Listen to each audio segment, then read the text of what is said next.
clothes, and so on, we can also practice black Kasina. This is taking external one as object. Not only that, they also mention practicing all other Kasina also. The main thing is, after attaining Kasina jhanas, we can also proceed practicing immaterial jhana. When we talk about emancipation, the first one is taking external, taking internal. The second one is taking external. The third one is beautiful object. Okay, so for example, when we are practicing Kasina, we will expand it, well developed Kasina, we call beautiful Kasina. It doesn't mean when we are focusing on the Kasina, we must know the beautiful, not like this, right? People must understand. That's why I have to say that one. It doesn't mean we have to know as a beautiful, just keep knowing Kasina as object. Then by merely focusing on the Kasina subject, we can also attain jhana. This is the first three. The first three are material jhanas. So another thing is 4 immaterial jhana: boundless space, boundless consciousness, nothingness jhana, and neither perception nor non-perception. Altogether 7. So here I mentioned 8 vimokkha. The last vimokkha is sanya virahita. Sanya means perception, vedana means feeling, nirodha means vedana means feeling. After that, nirodha means cessation.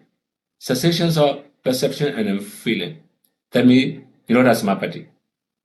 So entirely in nirodha samapatti, he spent his time. So he just recorded all these things. This is also called emancipation. If we summarize emancipation, there are 3 different material jhanas taking different objects. Then there will be 4 immaterial jhanas and nirodha samapatti, altogether 8. These are called emancipation.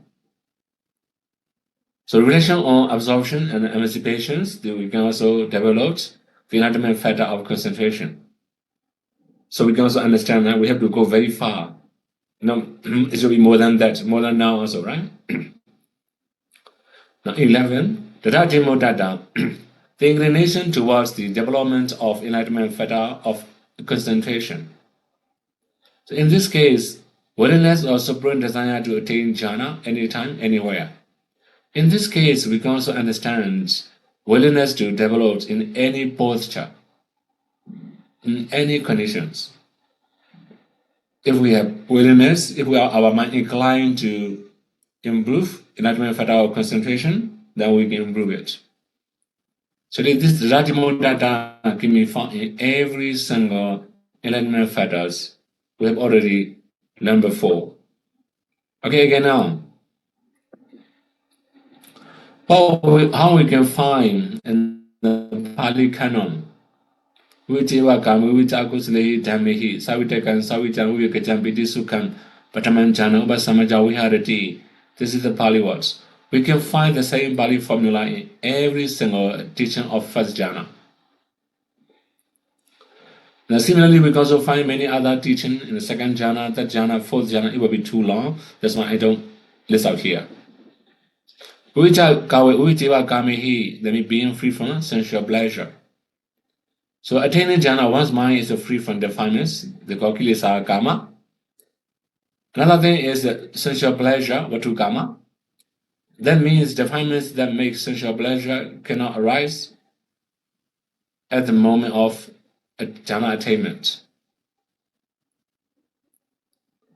So briefly, when we are in the jhana, we cannot know any sensual pleasure, then we may not have any sensual desire and other defilements. Because if there's no fuel, there will be no defilements. Fire, if there's no more sensual object. So we have defilements that we add many fuel to our minds, taking many different desirable objects, sensual objects. So now if we don't have any sensual objects, our mind does not incline to it, then we can extinguish the defilements naturally. Being free from unwholesome, this means we double confirm, right? Actually, Kilisa Karma also actually Akusala Dhamma. So why we have to do two different types? Kilisa Karma is Good Karma, Kilisa Karmas are really opposites. Right? It's very risky for meditators. That's why the Buddha says this one.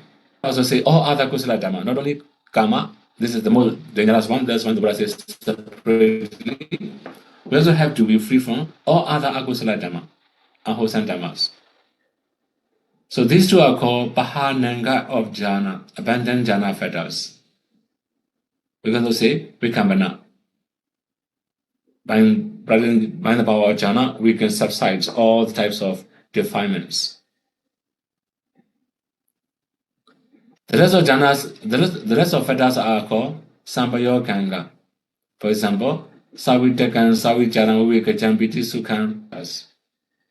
In the first jhana, we have already learned many times Vitaka, initial application, Vichara, sustained application, Piti, rapture or joy, Sukha, happiness or bliss, then Ubhaka, one-bodiness. These jhana fetters will arise together. That's when they are called Sampayoganga, associative fetter. So there are 10 qualities of jhana. Jhana is good in the beginning with the purity in 3 aspects. Being free from hindrances, the mind is pure. So the first thing is purity of the mind, because it is free from hindrances. That means if we are practicing righteously, our mind can be pure and being free from defilements, hindrances. Having medium mind toward nimitta, without laziness and restlessness. So that means our minds are so strong or so weak that it can be side effects. When our mind becomes very weak, we may feel lazy. When our mind becomes very strong, very active, at the time it also can produce restlessness. So we have medium mind toward the nimitta. The absorption in the nimitta. This also, the mind can absorb the nimitta. Okay, if we summarize, the first 3 are purity of the practice, we can say. So mind also pure, also keep knowing objects with pure minds without excessive effort or excessive mind. The mind can absorb in it. Jhana is good in the middle with equanimity in 3 aspects. Equanimity towards purity of mind. Although mind is pure, we don't have attachment to it, more equanimity toward it. Equanimity toward we have focusing mind on the right object, the medium mind. So we have already set medium mind. Although mind is medium mind, very good conditions, we don't have attachment to it. Equanimity towards medium mind. Equanimity toward one-pointedness mind, one-pointed mind that does not associate with defilements. So here in this case, when we talk about equanimity, this equanimity is Jhanupekha. So in the case of jhana, also we have upekha, equanimity. That's what we call Jhanupekha. Previously, when we talk about the jhana and an object, right, we have already mentioned before, like a charutiya of, right? Charutiya's example, simile. At the time, we call Viryupekha. The we is not excessive, or not very weak. But here, in this case, equanimity is a Jhanupekha. Equanimity toward jhanas. Okay, now here, purity of mind, this is also jhana. When I focus the mind on the right objects, this is also the quality of jhana. Equanimity towards one-bodied minds, this is also jhana minds actually. Anyway, the main thing is, in the second part, the good in the middle is equanimity.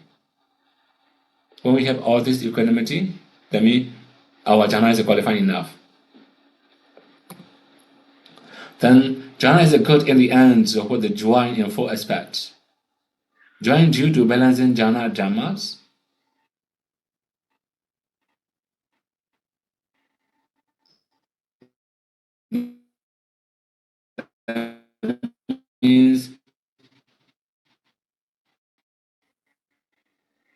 all the jhana dhamma arise for balancing. For example, work properly, okay, vertically. When we have Buddhist, then saddha cannot do saddha timaka, right decision. Then panya cannot know the object deeply. The concentration also cannot well. One body is also not so strong. That's why balancing all the jhana dhammas. Again, B. Join due to having the same functions of controlling faculties, that all of them have a function of freedom from defilements. For example, saddha also make defilements free from, do we away from the mind. Similarly, sati, samadhi, panya, and all the controlling faculties, all of them are functioning the same, working for the same things, to be free from defilements.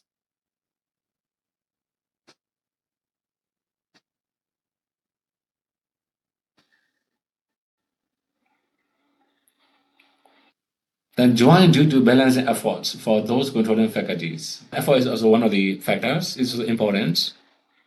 If for excessive or weak, then all the controlling faculties cannot work. This is also important. Rising of all associated dhammas. So then all associated dhamma arise many times, repeatedly. Because of that, there's a join also. Okay, one more thing. People also say equanimity. This one is join. These two are contradict.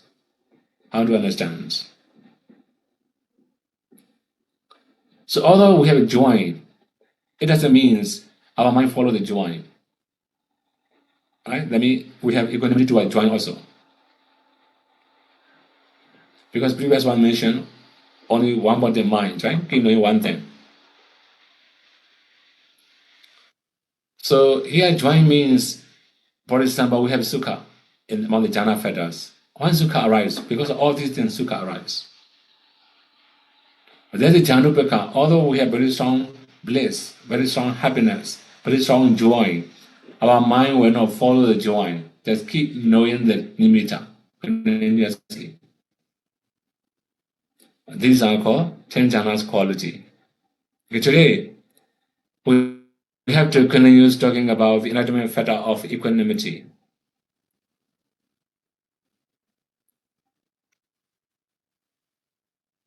So we have many different types of equanimity. In Pali, we also call upeka. Love and hate, happiness and sorrow, pleasant and unpleasant. This is also called upeka, equanimity. When we radiate upeka meditation, when we are practicing upeka meditation, at that time, our minds are free from love and hate. When we talk about upeka feeling, it is neither happiness nor sorrow, neither pleasant nor unpleasant. This is called upeka, equanimities. This is the difference again. Okay, now, most of the time people have equanimous mind toward objects, not taking any desirable or undesirable objects, or not thinking the object as a desirable or undesirable. Mostly, in our community, there are some people we love, there are some people we hate. There are many people neither hate nor love. So let me, for about upeka practice also, we have more people. Similarly, most of the time, our mind is neither happiness nor happiness. Feeling also the same. So in one day, we just feel happy very little seconds, very few seconds, very limited seconds. We cannot feel happy whole day, whole night. Right? Although we are happy for many different things, but only short time we feel happiness. The main thing is we have more equanimous minds in our daily life.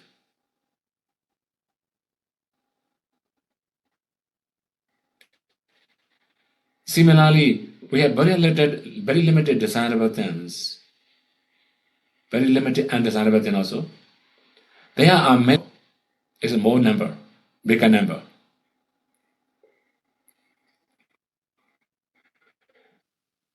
So now again, there are many equanimity, such as equanimous efforts, equanimous feeling, and so forth. For about equanimous effort, we have already mentioned many times.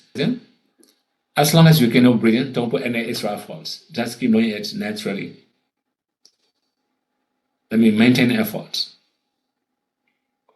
Equanimous feeling, I already mentioned it on the top. Free from happiness and unhappiness. Pleasant or unpleasant, this is called equanimous feeling. Actually, now we are going to talk about enlightenment factors. When we are going to talk about enlightenment factors, then it will be a little bit different from other upeka. This is just for living things or non-living things. Okay, one more thing. Sometimes when we say equanimity toward living things, you may also misunderstand. What about upeka meditation? This is also equanimity. But here we have both living things or non-living things. This is it. Equanimity, enlightenment factor.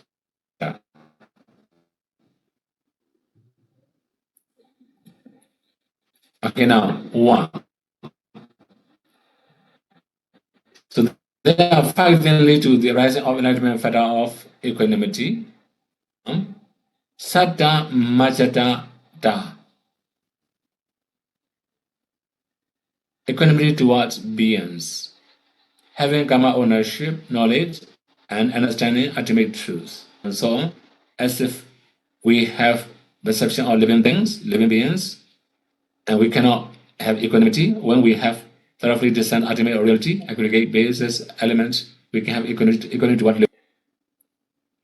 Okay, one more thing here. When we say karma ownership, it's really very easy to say, but not that easy to practice. For example, when we love somebody or hate somebody, we just think he comes. When we have this kind of view or this kind of understanding, we can say we have karma ownership knowledge. And similarly, he will live this life, this existence by his own karma. It's not under our control, right? When we have this kind of understanding, this is called karma ownership. So everybody comes to this world, this existence, by their karma. So when their karma was over, then they will pass away. They will go to another existence, another worlds. This is also called karma ownership. When we come and go, we just come alone. We just go back alone. None of our friends will accompany us. Right? We must go. We must come alone. We must go alone to every single existence. Then we cannot bring our property also. Right? We just bring our karma to everywhere. Then when we have good karmas, we will be in the good life. When we have bad karma, we will be in the bad life, bad existences. So that's why for living beings, we must have karma ownership knowledge. This is also important. If we don't know karma ownership, okay, we have another exception. This is understanding ultimate truth. So that means when we can practice four elements, for example, okay, we will not talk about all other nama-rupas, right? Only four elements, for example. When we can discern four elements thoroughly, and we can also review or recollect the four elements of all other living beings, then we may have less attachment to living things. This is also important. So having equanimous mind toward living beings without love and hate, this is what we call saddha majatata. Most of the people have indifferent feeling towards most of the living beings. I have already said before, we have most of the time equanimous feeling. Then two, sankhara majatata. recollecting the impermanent nature of things and the nature of decay out of one's control and as borrowed things. This is Sankhara Machatatta. Actually, both living things and non-living things are really disturbing. For example, if we love somebody, we don't want to see him or her continuously. But this is also suffering. We don't want to hear their voice, their sound. And this is also a big problem, big dukkha. So the main thing is, for living things and non-living things, we should have equanimities. This is called QUÄC Sambhojjhanga. Okay, when we talk about non-living things also here, impermanent nature of living things. Sorry, non-living things. Also, he also mentioned nature of decay out of our one's control as a borrowed things. This is important. Borrowed things. So after borrowed, we must return to the owner. Right? This is the call. Sankhara Machatatta. Okay, for example, your pocket money. It's just a visitor to you. When you buy something, they will go to another owner. Right? All the money in your market, in your bank account are visitor. They just come to see you for a short time. As soon as you have to buy something, they will go to another owner. Okay, here, this is just a visitor, right? For example, borrow, then they say, you just borrow other people's properties. Then, when time's up, you must return to the owner. So, maybe you may have loan house, maybe, right? Then you have to pay money for it. Then it becomes your house. But when you sell your house, it will be another owner again. Okay, the main thing is, all our belongings are just temporary. We have temporary belonging. All other things are just temporary. So in the case of Satta Machatatta also, we can understand the same. All the people are just visitor. For example, parents and children. All of them are visitor to each other. For example, my parents are visitor for my life. I'm also visitor for their life, in their life.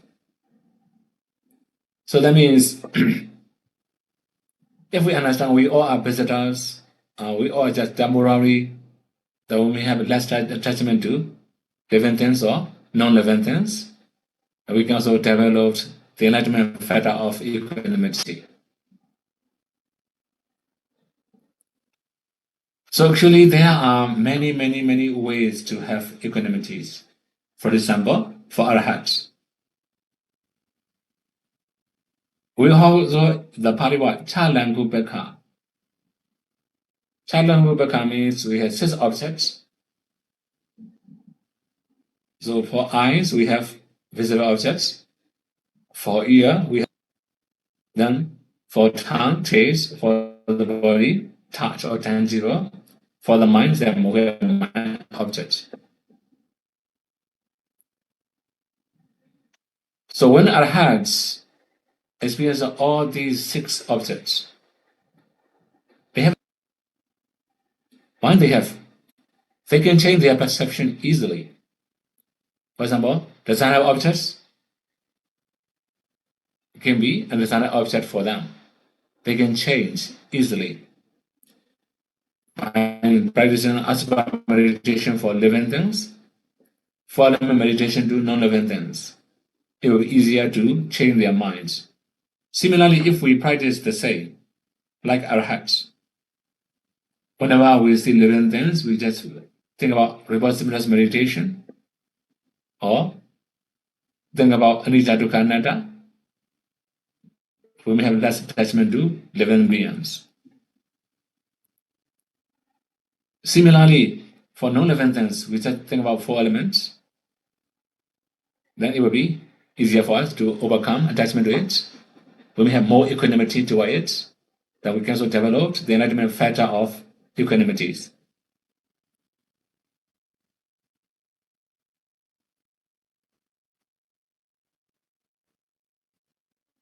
So here also I write down all our belongings today, 2 moments.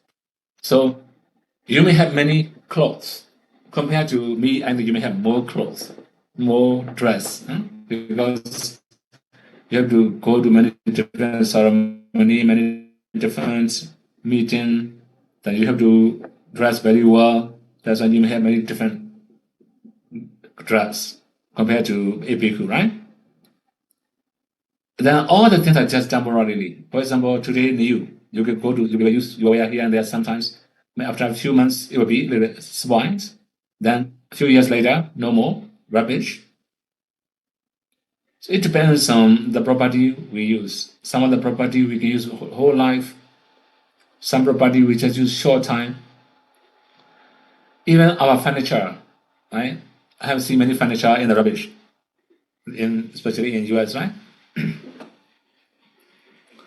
Then I also have seen when I visited IKEA, right? One of the furniture house. I think many people, they return furniture to the house. They take some furniture. I also see they are doing. So that means our mind is changing. Today we like this one. Tomorrow we cannot like. We may like another one. And we're going to use a better one, for example. That's why this is all our belonging just for few moments. We just own for a few minutes. Then after that, no more. Okay, so if we have Sada Sankara Majata, we can develop the enlightenment factor of equanimity. But this is one thing. Okay, now again. Sada Sankara Kilayana Pukala Parivachanata. This is also Sankara. Yeah, the avoidance of persons who have too much attachment to living beings. And so and now we can say many different things, right? For example, they may have their own pets, right? It can be a cat or a dog or any other animals. Then they will be together with their pets all the time. They will play and they will tease them, right? Like this. So too much attachment to living things. So that means they can feel happiness with their beloved pets. This is also okay.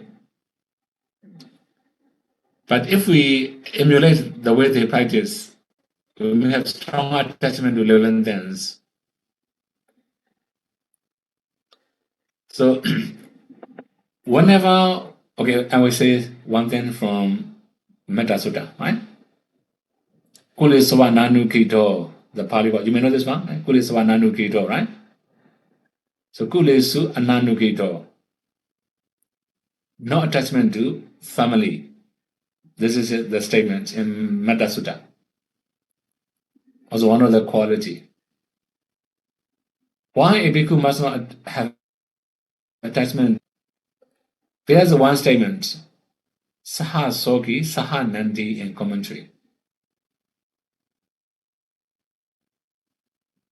Saha Soki means when some of our family member had to suffer, we all have to suffer also because we have relationship. For example, when one of our family member gets sick in the hospital, all family members have to worry because they love each other. Right? When we have a worry, sometimes our decisions are wrong also because of worry too much. Too much worry also make our mind blind, our wisdom blind. So if we can suffer better. The main thing is if we love too much, blind love, we can say, right? Blind love. Then also it's very strong emotion, then it will disturb our life. This is called Satta Kilayana, attachment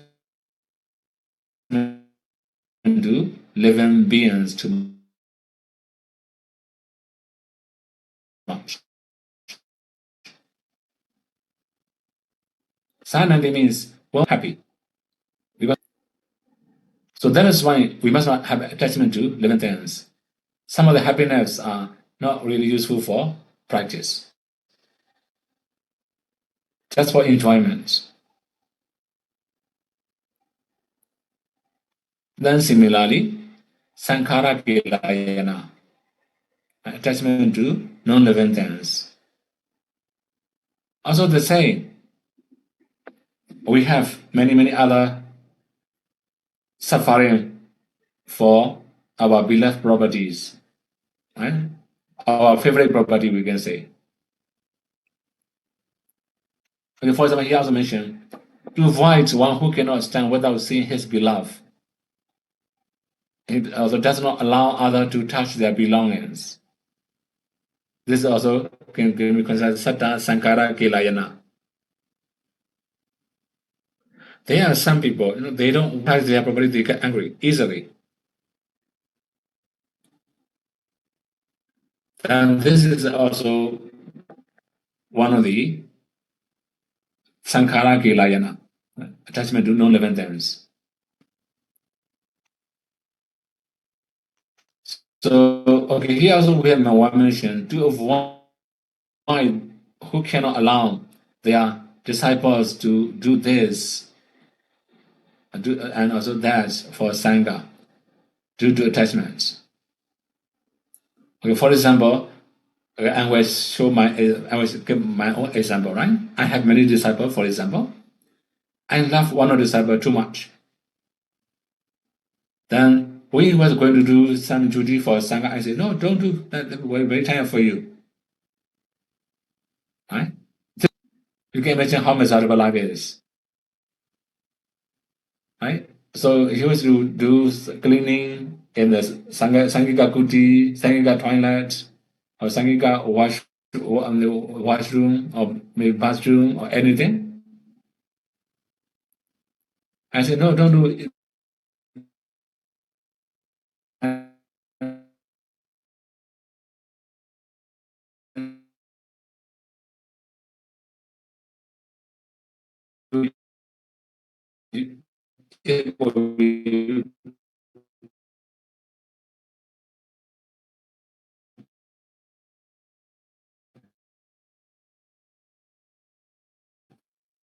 Right?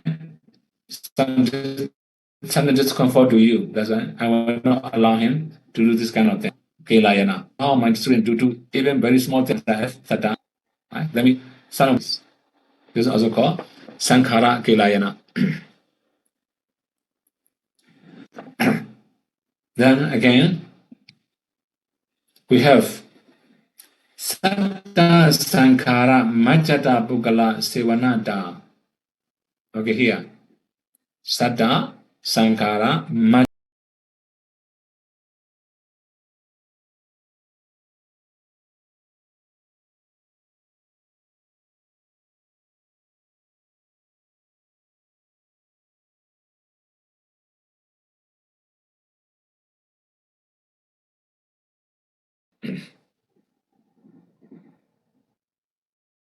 The Sankara Majjata, that means we don't have too much attachment to non-living things. Okay, the main thing is association.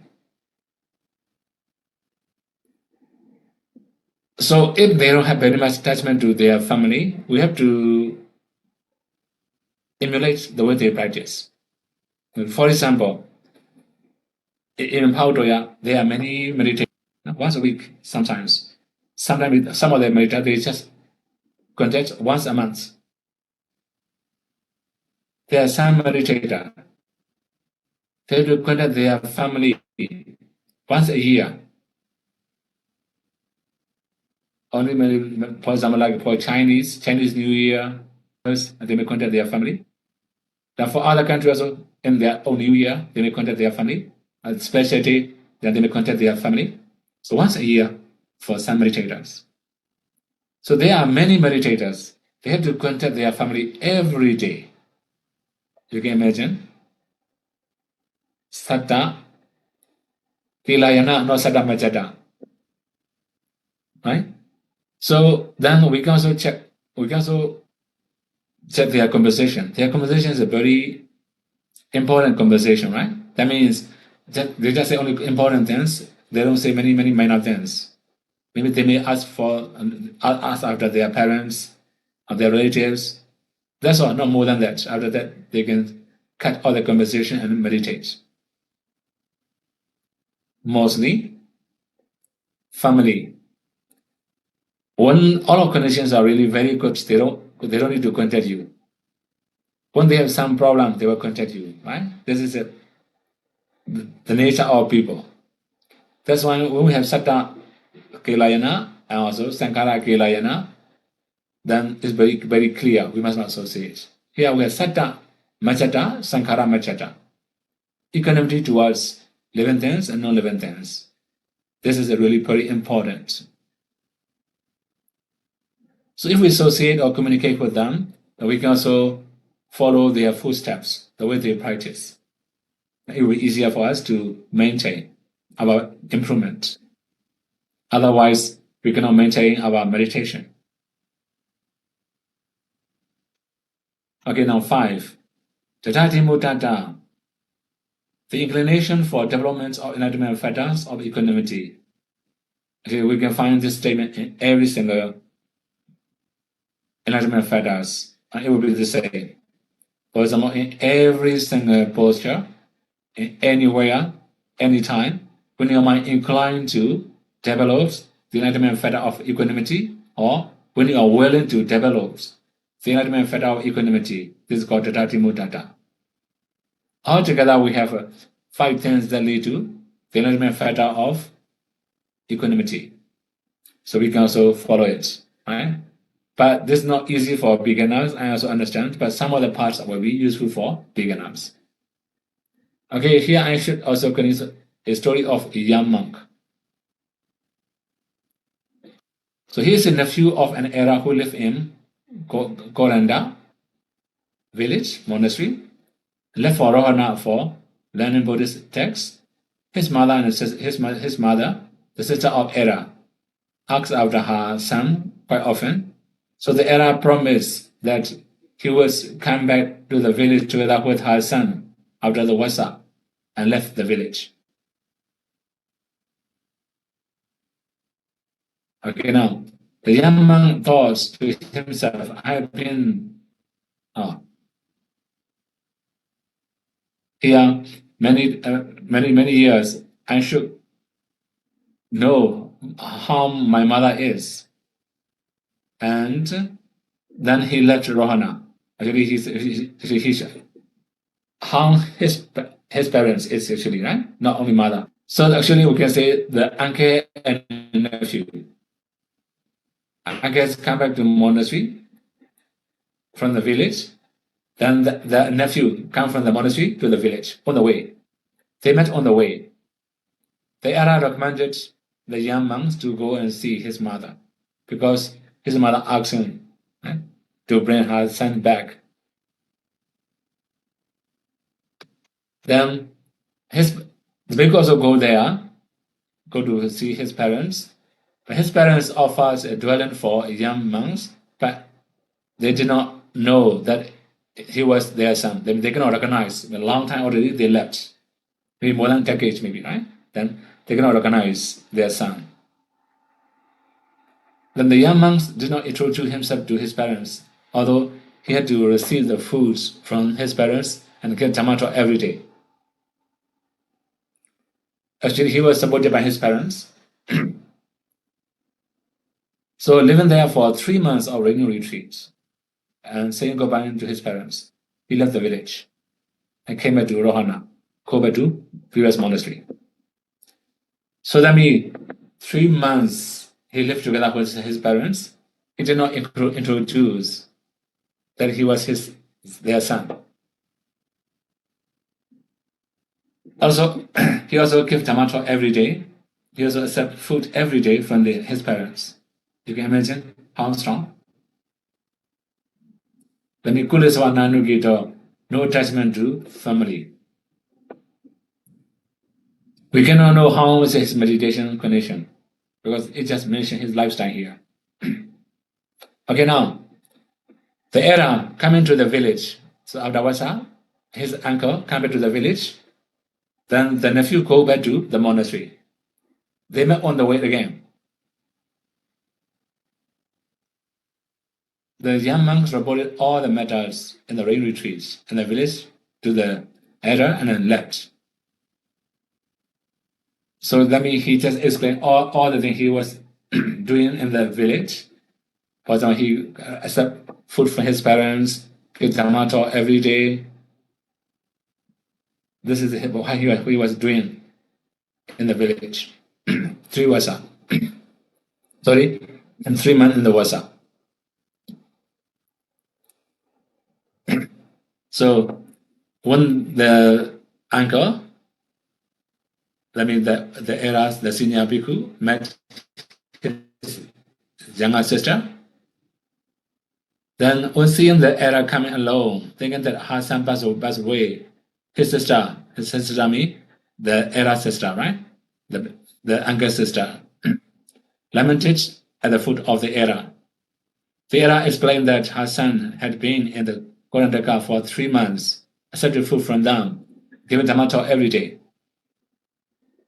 So he just did his duties. He just performed his duties. He didn't talk unnecessary things. We can say like that. Then, when hearing that, mother joined her palms together and facing towards her son's living place, uttered. The Blessed Ones expounded the Tawanida Sutta, Nalaka Sutta, Tuvataka Sutta, and Mahavajrayana Sutta, approving the monk like my son. My son is a great monk. Although he spent 3 months time coming to our house for us food and giving Dhamma talk every day, he did not introduce himself to us. I mean, she has very strong joy, very strong happiness, having this kind of son. This is called Kulisavananukito. When we talk about Satta Kilayana or Satta Machata, we must remember this story. No attachment to family. Then again, story of Nalaka. He was the nephew of Asita, Kala Devila. Okay, one more thing. I should introduce who is Asita, right? You may remember one Bodhisattva was a newly born baby. He was in the Devarams. He is ascetic actually. He has psychic power. He can spend daytime in the Devarams. So many divine flowers are blooming. Also, the many devas are very happy. There are many signatures different from other days. That's why he asked, why you are so happy like this? Today, Bodhisattva was born to Kapila, the second family. Then he realized it must be Sudarana's family. He was also teacher of King Sudarana. So he go down and see the Bodhisattva. You may have already known all the story, right? Finally, he also laughed and cried. Love me, the one who will become Buddha. That's why he laughed. When he recalled his lifespan, he cannot listen to the Dhamma and he cannot take any part and fruits knowledge from the Buddha. That's why he cried. This is his story, right? His biography. After that, later, he approached his younger sister and nephew. His nephew is the Nalaka. So they actually rich. Her sister and nephew are also really rich family, very wealthy. But when he when Siddhartha realized that he would not live to see the Buddha, he sought out Nalaka and asked him to leave the world, and at once he became ascetic and hold himself in readiness to profit by the Buddha's enlightenment. So then when uncle recommended the nephew, Nalaka, renounce the world, waiting for Buddha's enlightenment. So after Buddha's enlightenment, then he just came to see the Buddha. Okay? Then, here I mentioned, through possessing 80,000 crore of wealth, and he spent his time in Himalaya. That means he gave away everything. He just lived in Himalaya. When the time came, he visited the Buddha. 70 after Buddha's first sermon, he questioned the Buddha on Mahayana Paripada, also called Nalaka Paripada. Because of it's included in Nalaka Sutta. Okay, one more thing. So Mahayana Paripada or Nalaka Paripada, this is a very strict practice. Very strict practice means, for example, he may go to one Paripada for one house only for one time. He will not enter to one single house second time. This is very strict, right? Paripada also strict. So we don't need to, like, he may not go to one place two times. We can say, and we can understand. Not only that, he may live under the foot of a tree. So Buddha also mentioned Rokamula, right? Rokamula means root of the tree. This is also one of the practice, ďāMMA practice. So when you live under a tree also, he may not enter two times into the same tree, under the same tree.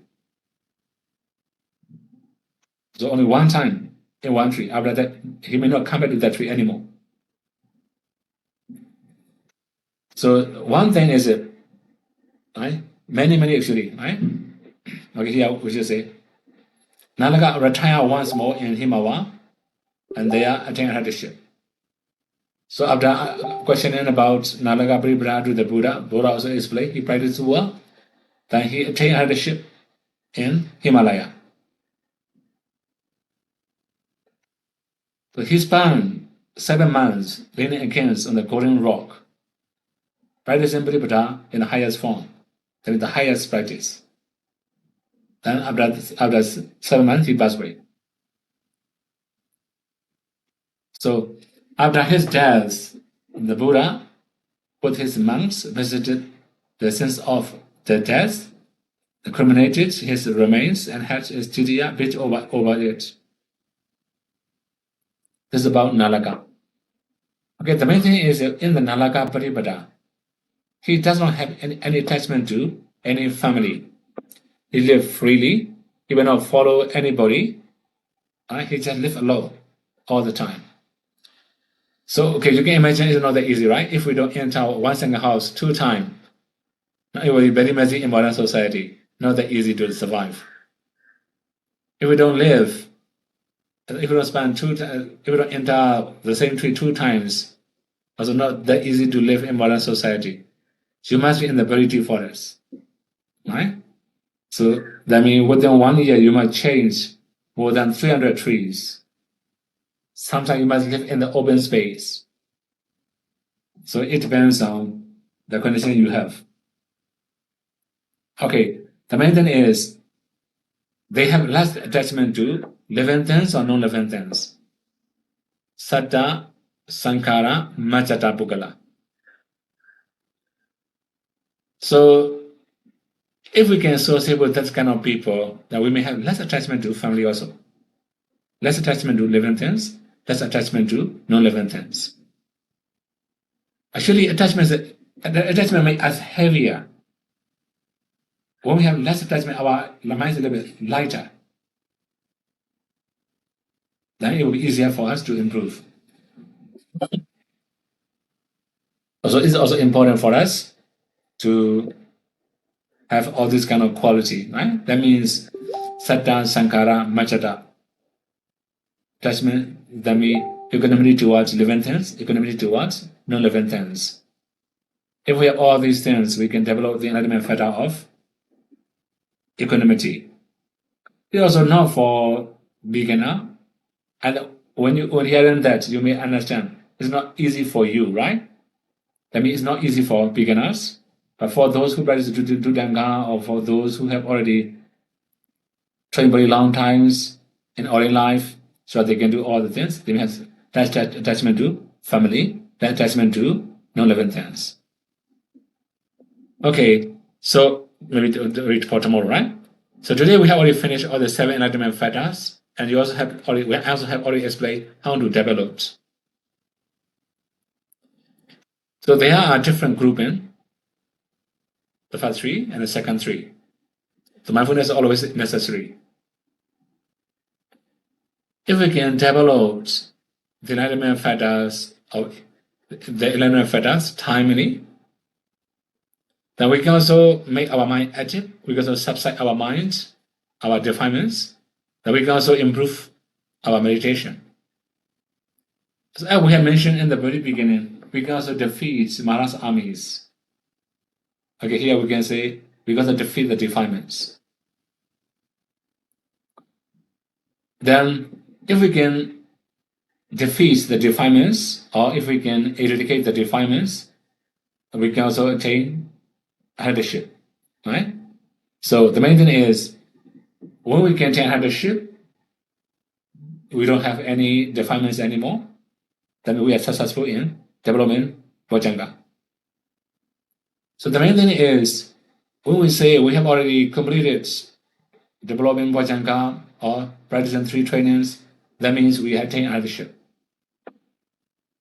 So before attaining headship, we must try many ways to overcome defilements, to improve our meditation by using many different methods.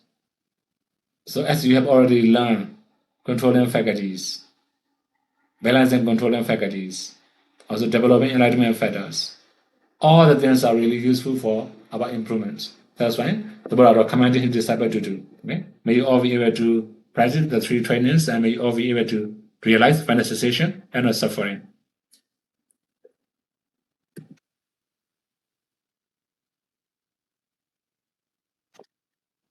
Thank you, Sayadaw. Sadhu, sadhu, sadhu. Sayadaw, shall we proceed to the Q&A session? Okay, we can do. Dear Dhamma brothers and sisters, if you have any question, you may raise your hand.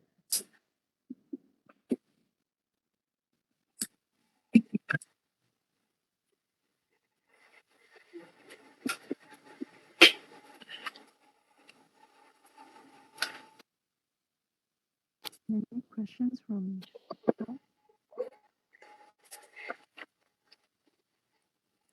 Okay. Sayadaw, we shall take the question from the Zoom chat first. Okay. Okay. Question 1. Wandami Sayadaw, if my hair is not black, does that mean that I cannot take my hair to start black Kasina practice? Sadhu, sadhu, sadhu. Sure. Are you an Asian? Most we Asian people are black, we have black hair, right? If you don't have black hair, then you dye your hair, right? So the main thing is, if you don't have black hair, sure, you cannot practice. But you must take other external one, such as black piece of paper, black clothes, or something like that. Okay? Thank you, Sayadaw. Question 2. Wandami Sayadaw, 1. When focusing on the nimitta keep changing, big, small, near, far, sometimes dim. What should I do? 2. Sometimes, Actually, oh, sorry. 2. Sometimes I also you can feel listen. like going inside the light, or the light wrap around me. Is this also in the jhana? Sadhu, sadhu, sadhu. Okay. So one more thing. Actually, when you say big and small, near and far, and all the things, right? It's come from your perception. Because sanya nanata. So when you have different perceptions, there can be different shape, different color, different place. It will be normal for everybody. When your mind becomes very stable, your perception will not change, the nimitta will become stable. So, okay, here we can understand another way. Sometimes you are really focusing on the nimitta normally and then naturally. Sometimes you are a little bit curious about nimitta. That's why it happens, okay? Don't be curious about nimitta too much. Then 2. Okay, going inside the lines or wrap around you is actually a good sign. Okay, one more thing. Although it's wrapped around your body, but you must keep knowing the nimitta. Right? When your mind can absorb the nimitta, we can say it is jhana. Okay, this one. Sayadaw. Question 3, Wandami Sayadaw. What is absorbing in nimitta? Is it the mind going inside the light intentionally, or the light pulling our mind to go inside it? Sadhu, sadhu, sadhu. Okay, sure. It can be either one you mentioned in the question, right? So the mind will go inside the lights automatically. No, not automatically, right? No, not intentionally. Automatically, it will be much better. If you do intentionally, you cannot maintain well. It will happen naturally. It will be easier for you to maintain. One more thing, right? This is one thing. So actually, although your mind go inside the lights, you must keep knowing the nimitta. So now that the lights pull our mind to go inside, so this is also another point. So sometimes nimitta, the light will pull your body and your mind into it. But anyway, keep knowing nimitta. This is also possible. Okay? This one. Question 4. Wandami Sayadaw, I have practiced for many years and have nimitta light, but I still can't improve further. Would it because I do not know how to report my meditation experiences accurately to the teacher? How should we report a meditation interview effectively so that the teacher can understand our practice experiences more closely and guide us to improve? Sadhu, sadhu, sadhu. Okay. So that means you may have nimitta and the light. This is okay. For improvement, actually, you must be skillful. How we talk about skill in nimitta and skill in absorption, right? So, for example, you may know many changing on nimitta that you must learn how to stabilize your nimitta. I mean, there's a how stable, how long you can focus on nimitta. Right? This is the more important to report. This is necessary. Now that is it. What's the difficulty? So whenever you report something, you also improve two different things. The first thing is the improvement. Second one is the difficulty. Is it good enough? Okay. Next one. Question 5, Wandami Sayadaw. If one emerges from jhana, can one be influenced easily by anger if provoked? Or their reactive temperament can become after being matured in jhana? Sadhu, sadhu, sadhu.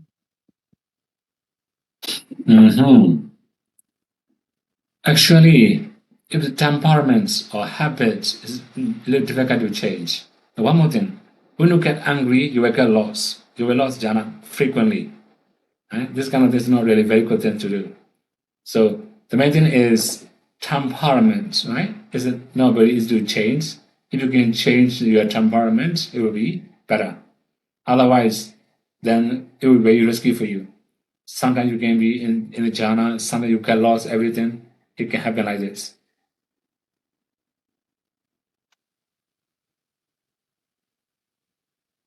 Thank you, Sayadaw. Question 6, Wandami Sayadaw. When focusing on the breath, if I'm consciously know the mind doesn't observe the start of breathing in and end of breathing out, and that I'm feeling chill and natural, should I purposely use some effort to observe the whole process, or I should just keep it is, and it will observe the whole process automatically? Sadhu, sadhu, sadhu. Okay. It depends on what kind of breath you have. For example, when you have started breaths, you cannot know whole process. You just know breathing, right? Although you cannot differentiate in or out. So in this case, you have to be a little bit careful about your breathing. When you are breathing a little bit slowly, okay, you can know from the very beginning to the end is okay. But sometimes you have very sudden breaths or very short breaths. Then if you follow like this, you may be very tired. Okay. For example, some of your breathing is very, very rapid. You're trying to know in out breath very clearly, trying to know in out, right? Very rapid. You may become very tired. So when your breath becomes very fast or very rapid, just trying to know breathing normally, don't follow in and out too much. Another thing is that when you have a sudden breath, don't think about in or out or whole breath body too much. it will be more tiring for you. Okay? Thank you, Sayadaw. Question 7. Wandami Sayadaw, 1. For metta meditation, in the beginning, I'm able to see the being's image. But when I start sending metta, the being's image become bright and not clear until I enter jhana. For this case, are the images of different kinds of beings important before and even in a jhana? 2. There Okay. are 12 kinds of beings we need to see in the light. It is necessary that we see all their images before we can start sending metta. 3. Emerging from jhana, when I check the bhavanga mind door and nimitta, must I be able to see the image of the beings at the bhavanga? Sadhu, sadhu, sadhu. Okay, now you talk about metta and living beings, right? Actually, metta is also one of the appamanya. Right? When we study Viramata Sangha, only Karuna Mudita are appamanya. Actually, in the meditation subjects, in the chapter of meditation, he mentioned metta, karuna, mudita, they are called appamanya. We also say Brahma Vihara. Okay? So the main thing is, when we ready in metta, the object of metta is living beings. Without living beings, our metta is not successful. Right? So that means, when you say metta jhana, that means metta jhana must take living being as object. If your mind cannot take living being as object, it's not metta jhana. Right? That's why it's important to see living beings. Okay, here we can say there are 12 kinds of living beings. We can say 12 different approaches of living being. We can say, right? The facts 5. It's the same type, but we have different approach. Anyway, the main thing is, it's necessary to see the living beings in nimitta. Living being in metta meditation. Without living being, it's not really metta. You are doing other things, maybe, right? So 2 or 3, or maybe all the question will be the same, right? So if you don't have a living being as an object, that means your metta is not so strong, not so powerful, not successful yet. Okay, next one.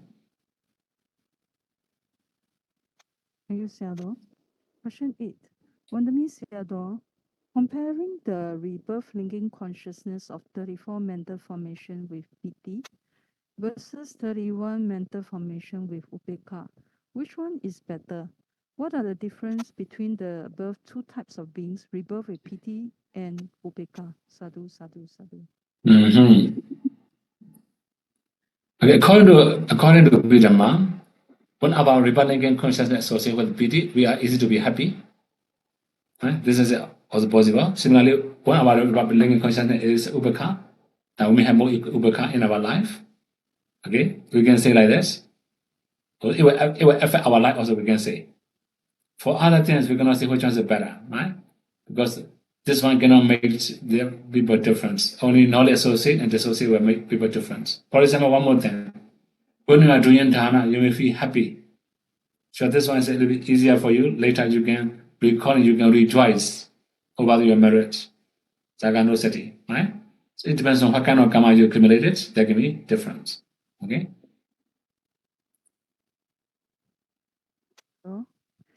Question 9. Wandami Sayadaw, having equanimous mind towards living beings without love and hate, have indifferent feeling towards most of the living beings. In our community, will one become heartless? Sadhu, sadhu, sadhu. Okay, one more time, right? Although we say equanimity, it doesn't mean we ignore all the living beings. That means we just make our mind free from love and hate. Okay? So that means we may have less attachment to living things or non-living things. That's called equanimity, right? It doesn't mean we are heartless. So for example, whenever we are going to do upekha, we must start with metta, karuna, mudita. Without these 3 foundations, we cannot continue practicing upekha. Okay? So in the case of Brahma Vihara, we must practice wisely. So from time to time, we must do metta. Time to time, we have to do karuna. Time to time, we have to do mudita. Now from time to time we can also do ubekha. Okay, next one. Question 10 is a Chinese Mandami question. Sayadaw. Okay. All the mind and Jaitisika, they are arising and perishing. The times between arising and perishing, or the gap between arising and perishing for all the mind and mental factor, are they the same? The gap between arising and perishing of the Chitta Jaitisika, are they all the same? Okay, sure, we can say. Right? Look at me, my moment, right? Without another picture, you can imagine, without any interruption, they will arise. Right? We cannot say gap. Right? Okay. Next one. Question is also a Chinese question. Mandami Sayadaw. Sitting 2 hours, he practiced Anapani. That's Metta Bhavana. She has wandering thoughts, sleepiness, and then the body keeps on bending to one side. He keep on adjusting himself, and when sleepiness arises, this body unconsciously bend to the right side. Then he has to adjust again. After adjusting, bend again. So how should he do? What should Actually, when our body is so weak, you may bend. This is the normal, right? So if you have like a normal, slightly bending, that you can keep knowing breathing, it doesn't matter. If you bend too much, you don't have natural breathing, you may feel suffocating, uneasy to breathe. At the time, you must keep straight. As long as you feel freedom and comfort, not so serious, I think. Right? In this case, just keep knowing the breathing is okay. Next one.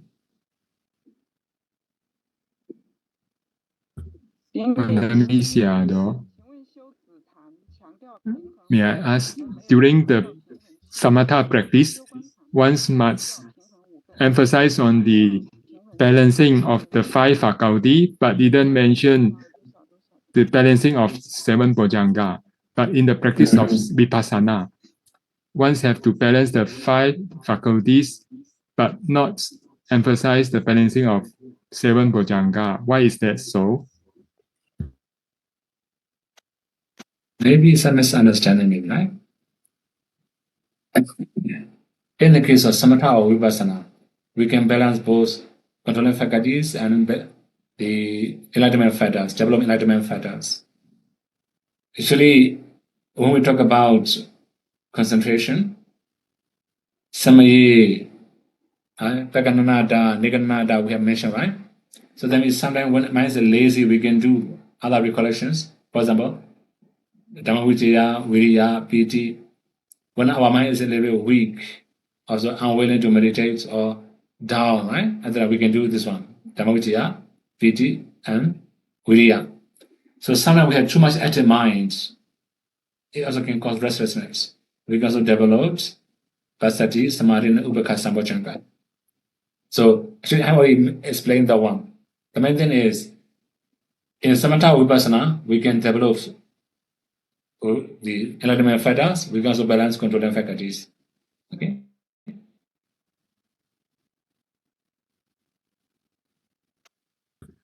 Pandami Sayadaw. Right efforts, it won't cause tiredness. Is that true? Sure. Sure, we would say right effort, sure, it will not cause tiredness too much, sure.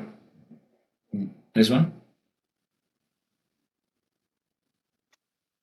Vietnamese question.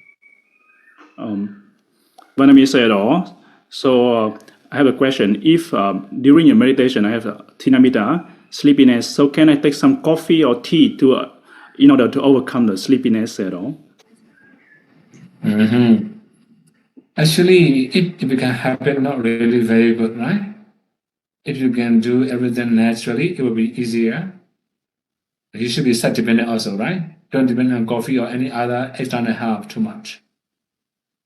Okay? Okay, for some time it's okay. For a long time it's not really very good.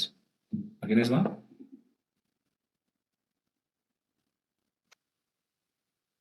Vietnamese Sayadaw.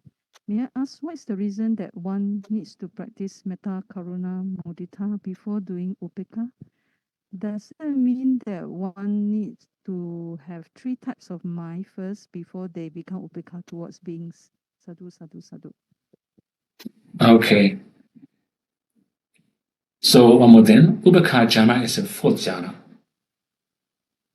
So by practicing Ubekha, we cannot attain 1st jhana, 2nd jhana, 3rd jhana. Only 4th jhana. So that means without metta, karuna, mudita, up to 3rd jhana, we cannot continue Ubekha. So there are sequence of, actually a really long sequence of Ubekha meditation. For example, we may ready metta to equanimous being, okay? After that, up to that jhana, karuna up to that jhana, mudita up to that jhana, the same living beings. After that, we have to recall. We have to recall means, although I wish him to be free from danger, he may be in danger, right? That means it's not sure, right? Although I wish him to be free from mental pain, he may have mental pain. Although I wish him to be free from bodily pain, he may have bodily pain. Although I wish him to be free, to be well and happy, he may not be well and happy. Okay, similarly, we can also recall all the metta, karuna, mudita practice. After that, we also have to recall sabbe satta karma saka. All living beings have their own karma. After reviewing or recollecting all these things, then we can start Ubekha meditation. Ayam sapuriso karma sako. Right? We can do Ubekha meditation. We can take only the 4th jhana. So there are many preliminary works to attain Ubekha. That's why Ubekha is not for beginners. Okay, so we need to start with metta, karuna, mudita as the foundations up to that jhana. After that, for 4th jhana, we can do mudita. We can do Ubekha. Okay, this one. Question 16. Wandami Sayadaw, most people do not have concentration. If we have to avoid people without concentration, then we may not have many friends in the world. Sadhu, sadhu, sadhu. Okay. So one more thing, right? Here, avoid or associate, we have 2 different things. Association means communication. Mostly we say communications, right? Also like a friendship. We understand like that. But in the case of association here, that means emulate, imitate, follow the way they practice. So that means we communicate or we associate bodily, verbally, and mentally. Sometimes you just associate with them, but you don't like their mind also, right? So in this case, not that much risky. Anyway, it will be some disturbing for you also. That's why association doesn't mean we must not communicate with anybody, right? We should say we must not emulate everybody. We must emulate only those who have concentration. Another one?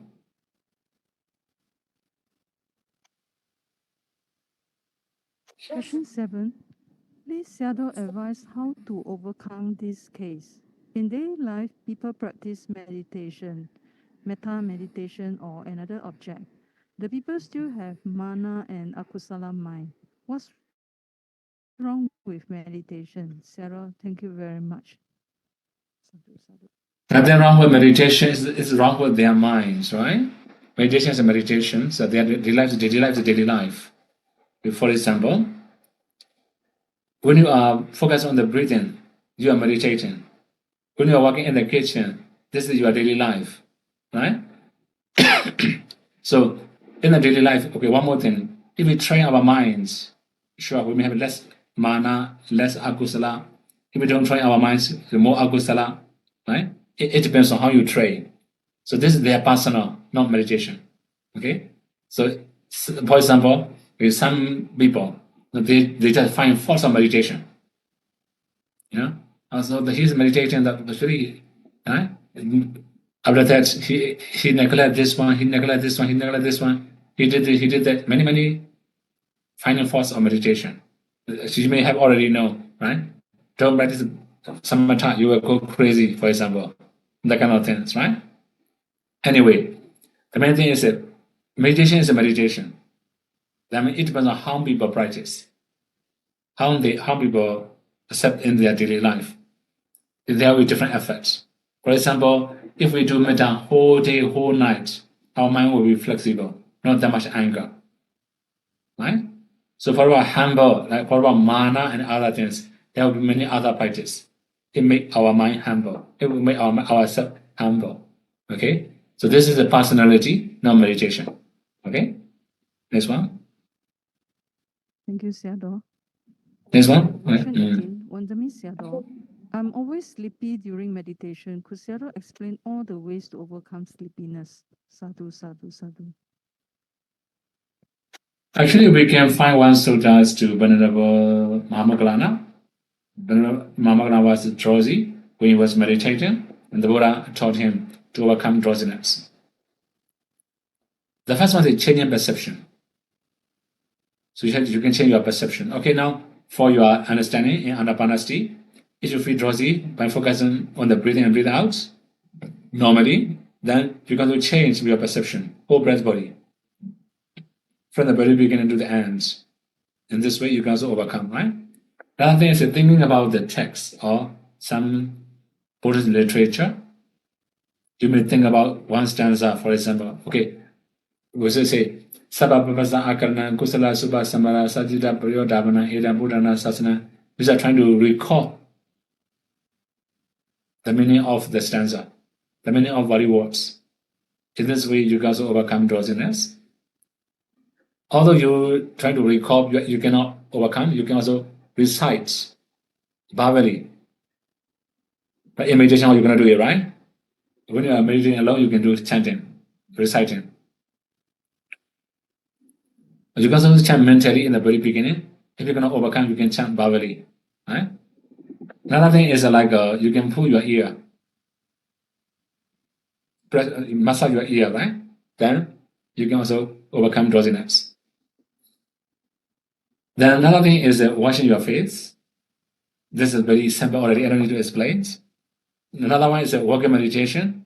This is also very simple, I don't need to explain.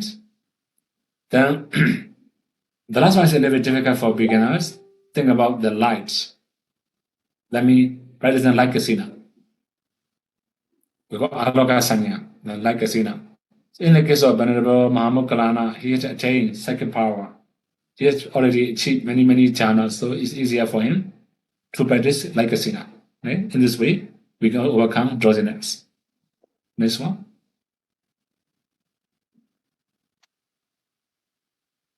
Question 19. Wandami Sayadaw. Sayadaw said, don't associate with people with mind. Will that become not sincere? Sadhu, sadhu, sadhu. Okay, one more time, right? Sincere or not sincere, here we should think about how beneficial it is. Right? So sometimes we have to avoid people. So that means if we sincere, it will be very harmful for them also. For example, I dislike somebody. I will show him with my behavior I dislike him. It will be very harmful for him also. Right? So sometimes, okay, although we associate only verbally and bodily, it does not harmful for them. It does not harmful for ourselves.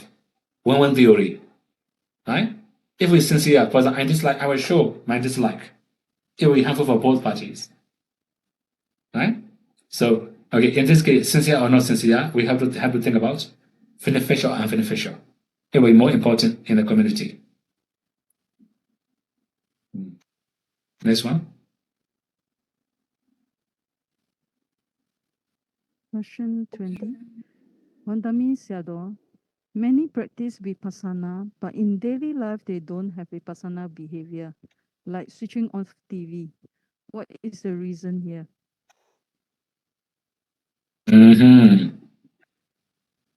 Okay. This is they have okay. You have two different things you have to understand, right? Dhamma is a Dhamma. Personality is a personality. If we follow personality, it will be endless. Right? Endless means you just see switching off TV, right? Okay, switching off TV. That means he don't wish anybody to see TV, to watch TV, right? This is one thing. Okay. There are many other things. in the daily life you dislike. So you have to understand two different things. They are also human beings. Okay? So behavior, they can change their behavior anytime. So you have to understand two different things. Dhamma and personality. Dhamma is always correct. Personality can be wrong. Okay?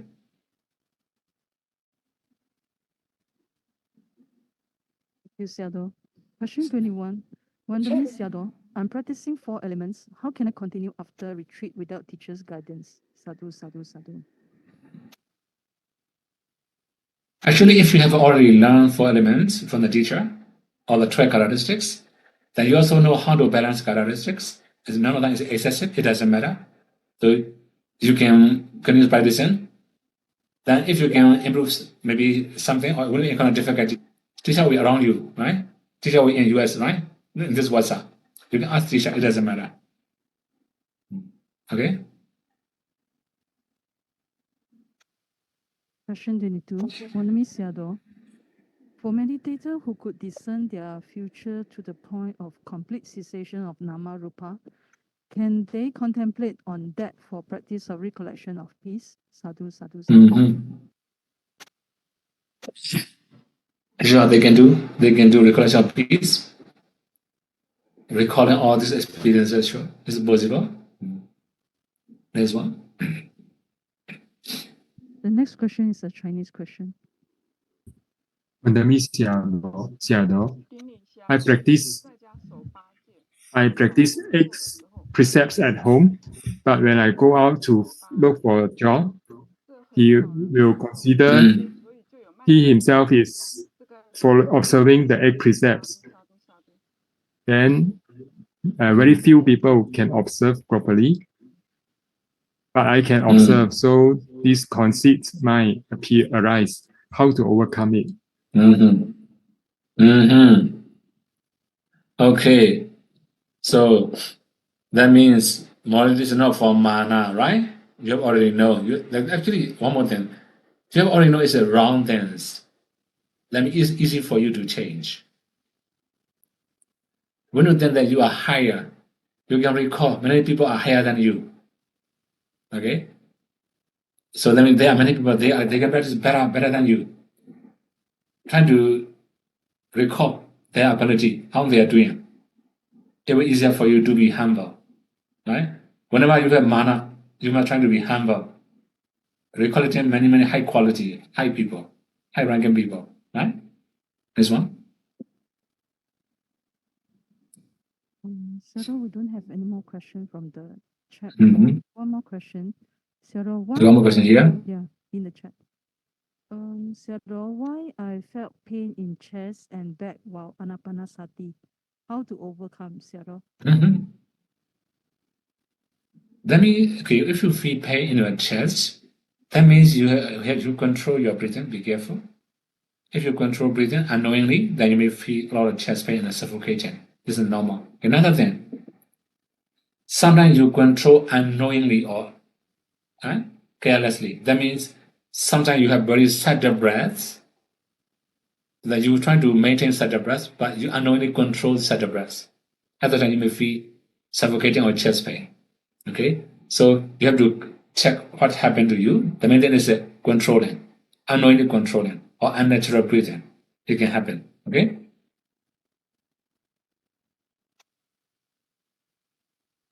We don't have any more questions in the chat group. Yeah, Dhamma brothers and sisters, do you have any more questions? Okay. Wandami Sayadaw, I have a speculative question.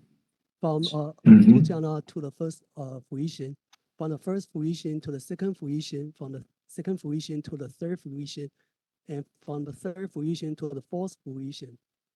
All 4 are very difficult. But is there any way for us to say that one of them is the most difficult? Or is there a way for us to say that one of them is the least difficult? I don't understand. 现在是nghe không hiểu, sư hiểu câu hỏi. Second fruition, third fruition, fourth fruition. Which one is the most difficult one? Actually, everything is difficult, right? Mọi thứ đều có khó cả, đúng không? Many other Nó phụ thuộc languages, vào for example, I think mọi thứ this part, right? So it depends on their conditions. We may have different conditions, different level. For example, in the case of Venerable Mahamoggala and Venerable Sariputta, right?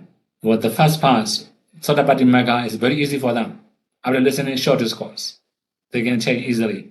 But to attain habitship, it take 1 week to 2 weeks, right? So Venerable Mahamoggala take 1 week, Venerable Sariputta take 2 weeks.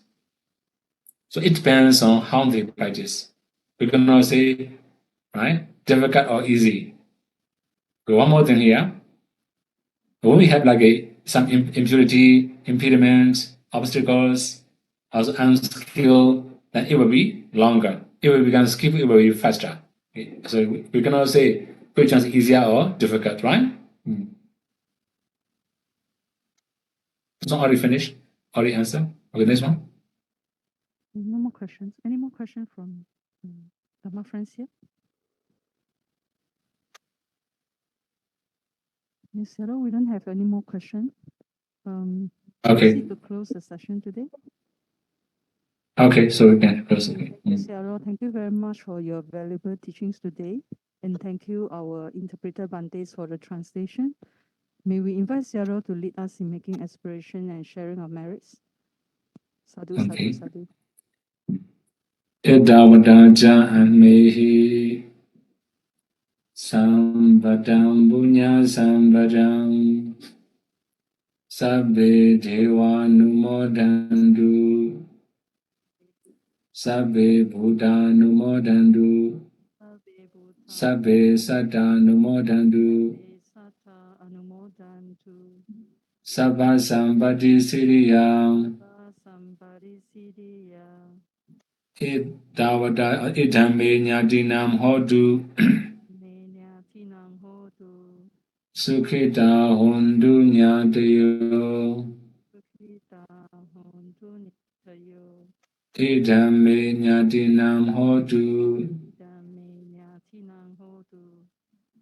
sukhita hondu nyatayo Nitayo. Idhamme nyatinam hotu Menyatinam hotu.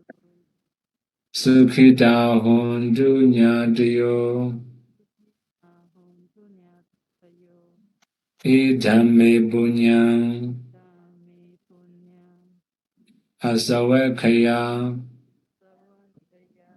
Vaham hotu Idhamme punyam Najayo hotu Mama punya bhagam Sabhasatanam Bhajemi Te sabbe Te sabe. me samam Agam. lavandu Sabantu. sadhu sadhu sadhu. Sadhu. Thank you, Sayadaw, and everyone for your time and participation. Tomorrow will be the last session of the Dhamma talk. It will be a retreat closing talk. So till we meet tomorrow, may all be well. Các bạn và chúng ta mong cả Sadhu, chúng ta hạnh phúc sadhu, và an lành. sadhu. Sadhu, sadhu.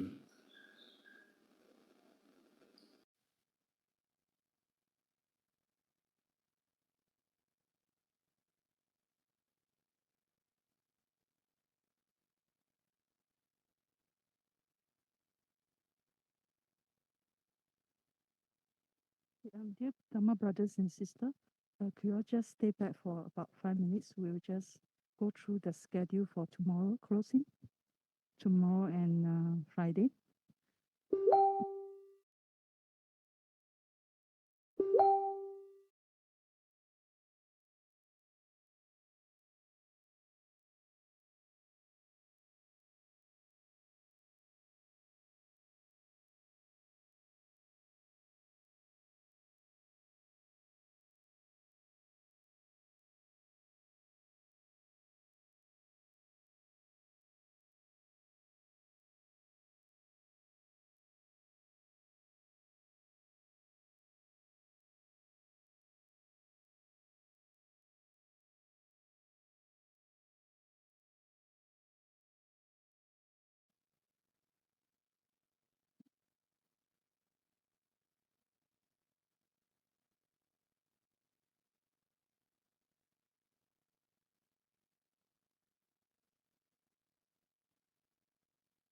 Sorry, just a minute. No? The Zoom is on.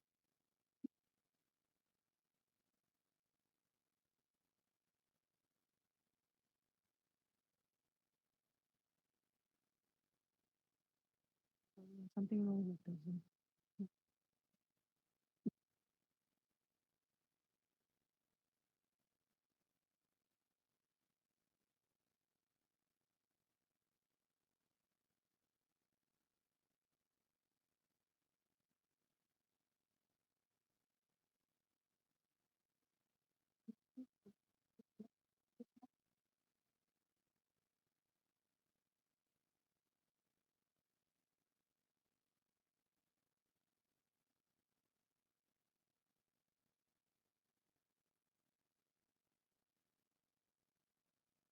Can you see the timetable?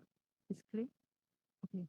Tomorrow is last day of the retreat. So we have a slight change of the timetable. Morning sitting, chanting will be the same. Then after that, breakfast. Then tomorrow morning, 8:30 to 10 a.m. will be the last meditation interview for the Vietnamese group. And then after that, followed by the sitting and walking meditation, everything up to lunchtime. After lunchtime, we should have a group photo taking at the main Shine Hall. Instead of Friday, we change it to tomorrow after lunchtime.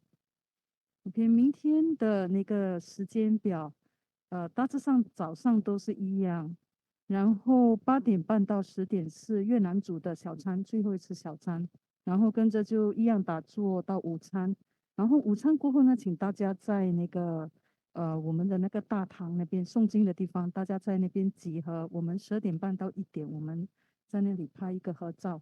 本来这个拍合照是安排在星期五，可是我们把它移到明天。哦，So after the group photo, you can take a break and continue with the same schedule. And tomorrow evening will be the closing talk, because tomorrow is 23rd of May, is a Vesak Day in USA. So we have invited Sayadaw Ganya to give a talk about what is the significance of Vesak Day. And then after the talk, Sayadaw will do the chanting on the Jaya Paritam.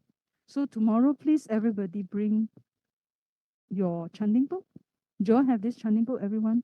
Okay, if you want to bring back, you can bring this. And we already sent you the MP3 of the chanting, right? Sayadaw Kovida, you can practice at home.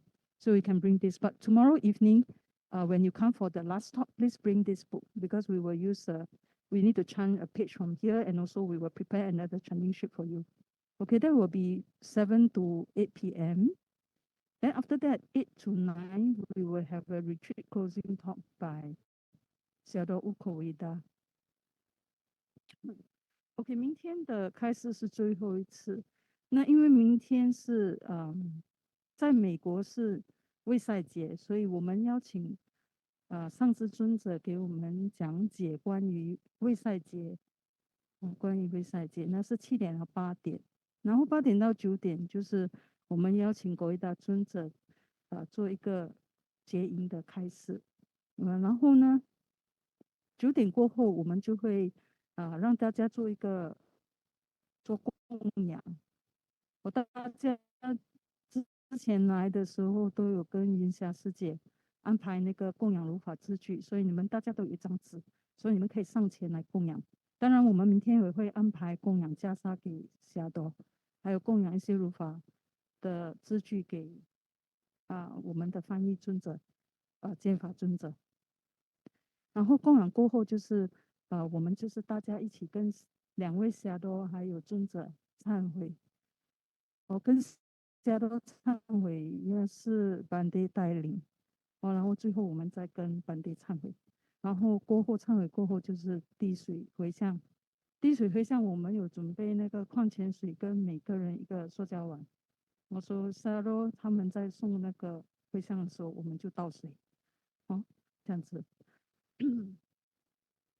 Okay, tomorrow after the Dhamma talk, after 9, we will do a short offering, because when you arrive here, you actually make some offering to the Sayadaw, right? The allowable requisite, or if you have something you would like to offer, you can come forward to offer to Sayadaw. Also, the organizer, we actually prepare a set of ropes and some requisite, so we will offer together, everyone. Okay.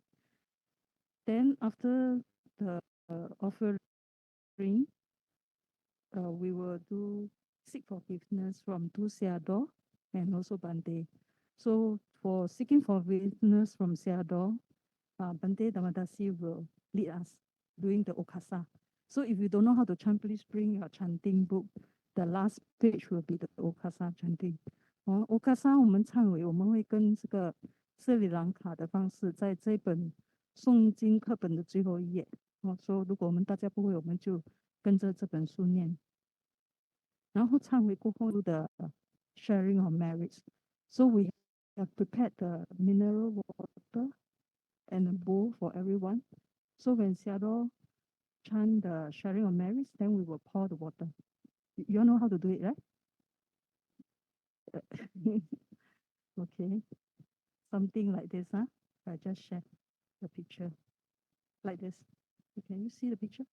So tomorrow we will do this, but we don't have this pot here, so we prepare a plastic bowl and also a mineral water, so we can pour the water pouring. Okay. So after that, we will finish the session. So for example, if your family would like to join the sharing of merits, you can ask them to also join the Zoom session. Then just prepare the bowl and the mineral water also. OK， 如果你的家人也要参加这个滴水回向的话，你可以让他们准备这个矿泉水跟这个碗 ，OK， 然后他们可以进来 Zoom， 然后他们可以跟着做这个回向。OK， 所以这个结束过后呢，9点大概可能9点到9点半，然后小雷们是明天就拿5节。Okay, after the everything, then Sayadaw will give 5 precepts to all the CLA. Because after tomorrow, Friday, you will be going back. So you will take the 5 precepts tomorrow. So you don't have to change into your lay person clothes. You just take out this sangati. Okay, and then take precept. You can take a precept. Here, I think Sayadaw say here is okay. Okay. Then after that, we need everyone's help to return this Dharma hall to the original setting. So everyone please help to move the meditation cushion back to the main shrine. There are a few cabinets at the back of the hall. So we need to bring it just past, we can form a line and then bring it back to the hall. And also in the hall, there are many meditation cushions. We clean up this place. Okay, so we do the big thing first. Tomorrow we just clean up this hall and then put back all the tables and chairs. Okay, 明天我们因为小雷们他们会拿5节，他们还书名完，然后过后我们就把这里还原。所以因为这里有很多那个坐垫，然后大家可以帮忙，就是把它传到那个大殿那边。大殿的后面有很多出吗？我们是从那里把这个 cushion 移过来的，所以大家帮忙就会比较快。还有大殿你们也是用很多那个坐垫嘛，所以就把坐垫全部收起来先，然后把这个地板打扫后，我们把桌子放回去，椅子放回去，这样子还原。所以先把大样的做完，好吗？能做完大概10点就可以休息了。Okay, so up to 10 you can rest. Sorry, because I cannot talk for a long time. 很喘啊。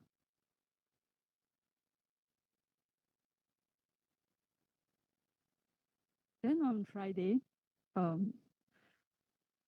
the initial timetable is we still have chanting and meditation sitting, right? So, but on this Friday we already changed. We don't have any event. So after you wake up, you can pack your luggages, and then we will have breakfast from 6 to 7 instead of. Actually, now we have breakfast at 7 to 8:30, right? But on Friday we will take breakfast at 6 to 7. Sayadaw will still offer the Buddha.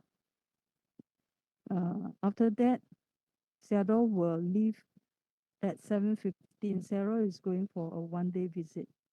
Okay, so if you want to send Sayadaw off, Sayadaw will leave around this time. You can see Sayadaw near his kuti, okay? So Sayadaw will be away for whole day. So after you left, you won't see Sayadaw, okay? So after that, after the breakfast, so everyone please help to clean up before you check out, okay? So we don't offer lunch here on Friday, okay? So for the 星期五，对不起啊，星期五我们已经没有活动了，所以大家早上起床后就可以收拾你们个人的行李。然后我们的早餐时间本来是7点到8点半，我们换到6到7点。因为7点15分会带Sayadaw去参观，所以Sayadaw7点15分就离开。所以你们要送Sayadaw的话，可以在大概7点15分在Sayadaw谷地那边。因为Sayadaw出去，他大概到晚上才会回来，傍晚的时候。所以你们就已经离开了嘛。so 早餐过后呢，你们就开始大家帮忙，就是恢复场地，然后才离开，好吗？然后关于这个知情表的话，我们已经有画了一个表。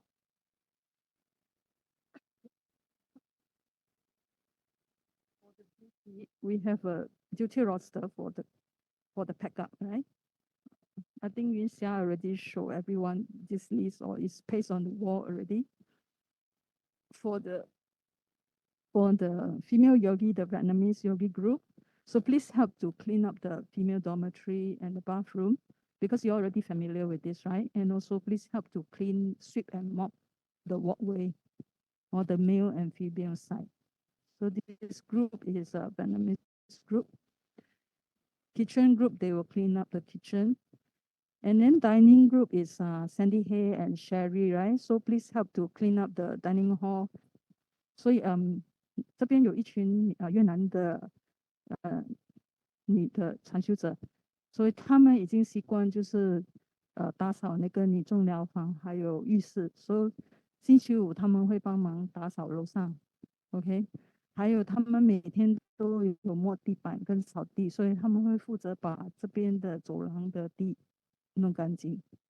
然后那个托钵堂的话是 Sandy 跟 Sherry 帮忙嘛，每次，所以你们比较熟悉，所以你们跟 Jenny 还有 Oliver 就帮忙打扫那个托钵堂。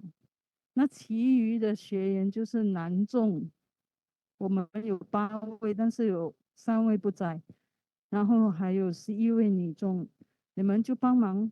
男众当然你们打扫你们的那个疗房还有浴室，然后就帮忙打扫大堂、小餐室、男众的禅修的那个禅房，尊者的房间、浴室还有走道，还有隔壁的房间自己打扫哈。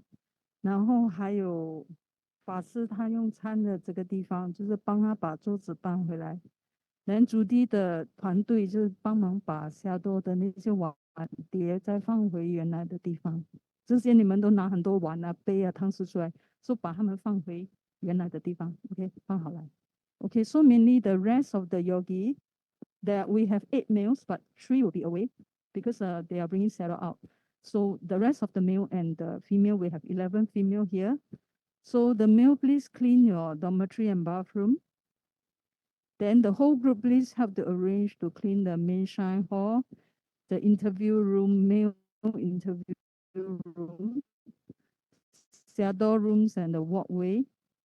Kapia, please clean the Kapia room. Then the abort dining room is the room opposite here.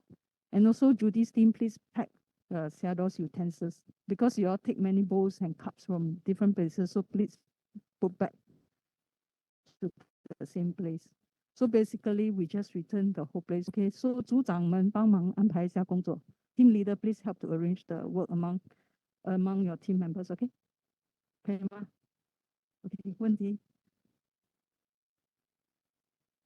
明天啊，明天有供佛啊，星期五也有供佛，短短的供佛。不过星期五啊，像云霞她说要帮忙小小的，Sayadaw一定要供佛他才用餐。Okay, so tomorrow and Friday we still offer Buddha because Sayadaw will only eat the offering. Also, Sister Winsha will arrange the offering on Friday. Okay, any question? 有没有问题？没有问题，我们就晚安了。OK，萨杜萨杜萨杜。